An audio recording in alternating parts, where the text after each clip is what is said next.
Hey, Jay Buzzsaw79, here with some random bits of information. Couple of things that have been going on, and first one I want to get into is the Lightsworn structure deck, which in my other video about being a budget player, I explained that if you're going to be a budget player, you want to look for something affordable. This is what you should do: is pretty much buy 3 of the starter or structure decks and build your deck from that. Right now is the time to do it. The Lightsworn deck it's pretty good. You could do a number of different things with it. There was the Dragons Collide. If you get you can 2 of those. You can make sort of Lightsworn like a Twilight Dragon mod, and a couple other things you can do with it, like a chaos variation with that would be really good, I think. And then if you go ahead and just bought even 3 of the structure decks, you can go ahead and go get some common mirror forces, Dark Hole, Torrential, Fiendish Chains. Like spend another, I guess at most it'd be like 40 to maybe 50 max, and have yourself a really good deck, I think. I'm going to kind of go through this real quick, just to kind of catch up on some other things too. So first one I want to talk about real briefly is the Michael the Arch Lightsworn. This dude, he's a synchro. He's a 7-star synchro. His effect is once per turn you may spend 1,000 life points, target 1 card on the field, banish that target. When this card is destroyed, you can target any number of Lightsworn monsters in the graveyard, shuffle them into the deck, and if you do, gain 300 for each one returned. During each of your end phases, you send the top 3 cards from your deck to the grave. He's just okay to me. Everybody says, "Oh, this is effective. He's destroyed. Shuffle him back." But yeah, but in some mindset, you gotta think too. You have to redraw all those cards, so it just kind of depends what's going on. His first effect to banish is really good, and as long as you keep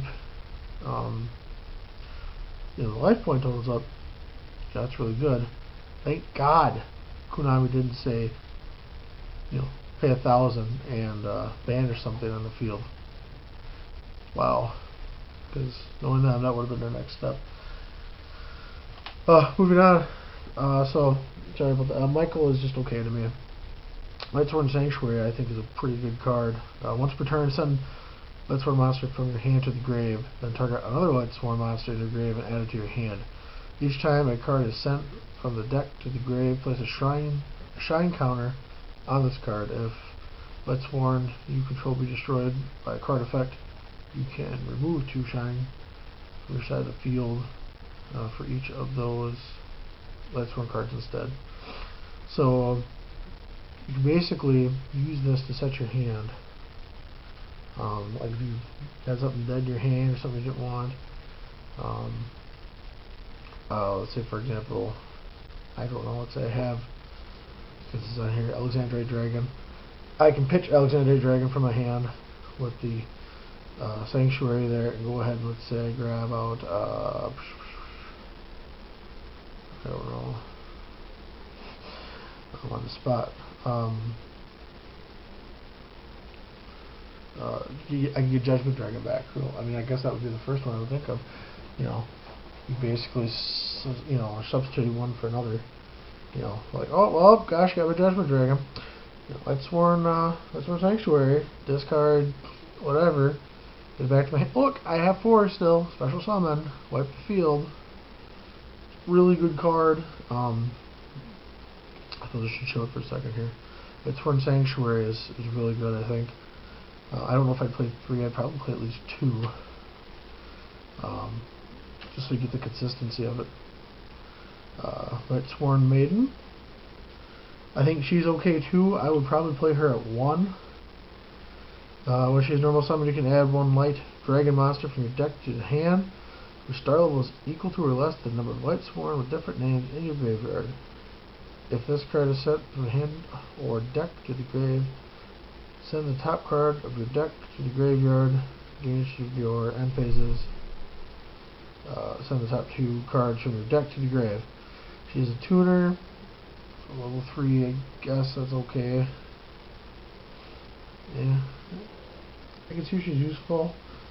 If you try to keep more along the lines of a solid build for the Lightsworn side of it, might be alright. In the starter deck, though, they have a number of other tuners. So, I mean, what's she, a 3? So, yeah, I mean, she does qualify to grab Michael. So, I guess, you know, it's not so terrible bad there. She's actually the only level 3 monster that's a tuner. We got Raiden. I'll turn him around here. Lightsworn. During your main phase, send top 2 cards from your deck to the grave. If any Lightsworn are sent, gains 200 attack during phase. You can only use this effect once per turn. During the end phase of your turn, send top 2 cards to the grave. Again, he's a tuner as well. He's a level 4 tuner. I mean, it's nice that they have some tuners in here. At least with him, there are a number of, I mean, even Lumina, I guess, is the main one I would play him with. I don't know if I'd play more than one, since there are a lot of good level 4s that you're trying to get into. So maybe one, possibly 2, I don't know though. Let's move on beyond that. Alexander Dragon, Judgment Dragon, Rangonath, Celestria, maybe 1, Jane, 1, Lila, 3, Goroth,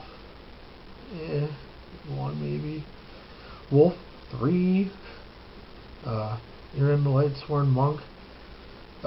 Great when she's attacking. I've played against her a couple times, and it's just a pain when they're sitting there slamming in and popping stuff back when they attack and keep stuff out of the way. So, probably 2. Ultimately, you probably want to play 3 of. Maybe 1 of the Lightsworn Druid there. This Lightsworn Spirit of Shireen. Raikou. Probably at least 2, honest, yeah. The light ray monsters in here are kind of iffy to me. I don't know if I'd play either one of them. I guess to me it almost feels like it slows down the deck. But you can do what you want. Prism, Violent Prism is okay. Not the worst thing. I mean, he's alright. Fabled Raven. I'd forgotten completely about this card actually until I went through the deck. Not a bad card. I don't know if it's a good card for this deck. I haven't decided yet. The Fabled Herbalion. Basically, it's Cerberus, but baby form Cerberus. I don't know how the heck to say that name. If this card is discarded to the graveyard, special summon it. That's not a bad choice either. You can plus off of that, you know, pay the cost for something else, discard a special deck, and go from there. Black Room Wing Zephyros. He's alright, I guess. He gets you something back to the field if you're going to tune off of it, I suppose. Let's see, Realm of the Light. Each time a card is sent from the deck to the grave, puts a shine counter on it. All Lightsworn monsters gain 100 attack for each shine counter on it. If this card would be destroyed, you can remove 2 shine counters. Who cares? I mean, unless you can remove shine counters from anywhere off the field, which would make, what is it called, Lightsworn Sanctuary really, really good. I guess that's something people could look into. So the Recharge, Charge Life Brigade, Monster Incarnation, Foolish Burial, all really good cards. Glorious Illusion is in here. Yeah. Lightsworn Barriers, and Vanquishing Light is in. Beckoning Light, I don't know. I'd really have to be pushing hard for game if I use Beckoning Light. Just your whole hand to add light and monsters back, and you pretty much better. But it's kind of like backs against the wall to me for the 6 Sams. Of course, there is Skill Success, which I completely forgot about. This is totally a budget card. Target one monster you control, it gains 400 attack until the end of the turn. During your turn, except the turn this card is activated in the grave, you can banish it to target card and have it gain 800 attack until the end phase. There's a picture of it. I completely forgot about how good this card actually is. It is a really good card. I intend to actually use it in some decks now, and I don't know why I've forgotten to begin with. The last up is Breakthrough Skill. Breakthrough Skill is a real good card. I like Breakthrough Skill. There's a lot of things to do with it. There was a video recently put out by RBJ0 that has to do with knowing your changes and stuff. I think it's called Judge Gripes. So that's important. I would suggest people watch that. Actually, it's a really good video from him. Just kind of making sure that you understand it, you're aware when you chain that sometimes what you think is going to happen doesn't necessarily happen. And what I mean by that is like, well, so this is, well, I activate this and I change to that. Well, okay, that card, may no longer be there, and thus your target's it goes off still, but it's just nothing to react to. And you can't say that, well, since it's not there, I just flip it down. No, because you activated it correctly in the chain. And it was there when the chain began. So, one of my other videos, I'll briefly mention this, one of my other videos I had, I can't remember his name now, Koku. I had Koku the Ghost Destroyer out. I declared an attack, guys played Bujins, and he's like, okay, well, I'd play this card. And, well, regardless, I know the point is, the guy attacked, and he tried to play something, and I MST'd. Well, that's what it was. I attacked, he tried to Venus chain me, I MST'd, and then he said, forgive me, it's been a while. Alright, basically, I attacked. He played something else. I played MST, and the Venus chain in there. Basically, he was trying to say that, well, your effect was negated at some point, so I can remove these Bujins now to protect my other Bujin. And I was like, we're resolving the chain, and the guy scooped. So please, if you go to regionals, anything else, please spend the time before you go and look up some chain cards and understand how chaining works. Now, to move on to the other couple things here, and this is more of, I guess, my gripe in this point of the video, is the rule changes are coming, and everybody's still talking about how this will affect the game. I released a video at one point about this, and I'm just going to reiterate this because it's important to me. Everybody's now driving to this thing about, oh god, should he go first or should he go second? Do I get 5 cards or 6 cards? First of all, I don't know why everybody's making this big deal about it. There are so many other games that push into the fact of going first or second. Magic has been doing it just as long as Yu-Gi. And, the fact that everybody's now making this huge thing about it in Yu-Gi-Oh! I just don't understand, because what difference does it really make? If one card, and I do mean this, if you hinge on, I need that one card, so me going first now is completely ruined because I don't have that one card that will just, wipe you off the field. I mean, I guess I don't believe any deck should rely solely on a single card being drawn to decide whether or not they win the game. So, before these rule changes came, I always went second, and people would say, well, I don't know why you're going second, I get to shut the field first. Yes, but I guess I would always rather respond to what you do, and then see what happens, I have no problem with people going, okay, I go first, I play this card. Sure. I play this one too. Sure. I play this. Okay, boom. Because even if they're not trying to, currently, if they're not even trying to, by playing any kind of cards against me, they're always kind of extending to a point. And that allows them to build a board up, me to see what they're trying to do with that board, and then counter into it. That's generally how I've always played. What's the difference now? Well, yes, there will be some card advantage, but to me it's not as game-breaking as everybody makes it sound. This will not change anything in the rules as far as who's going first and who's going second. It really won't change a lot. I'm glad they're doing it. I should have done a long time ago.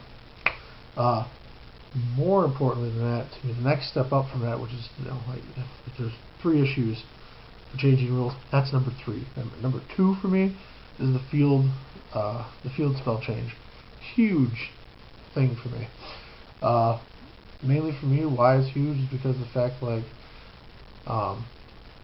there were so many other decks at one point that used field cards, and that was one of the things is, you were afraid almost to play with field cards because of the fact that people would be like, well, since you played your field card, I'll just play my field spell, and my field spell kills your field spell, and I'll just MST this thing over here, or something to that effect. The biggest hurt for me with that usually appeared upon was Gravekeepers. I hated playing my Gravekeepers knowing that somebody else was probably going to play a freaking field spell just to kill it. So I was like, well, this is really annoying. And then they came out with the Shaman now, and Gravekeeper Shaman is still really good. Really good, no matter what anybody says. Gravekeepers right now are very broken, very hard, son.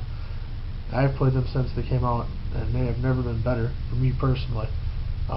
They are just a beast of a deck, and I have yet to actually see. I think I've lost at most 2 matches total in like a set.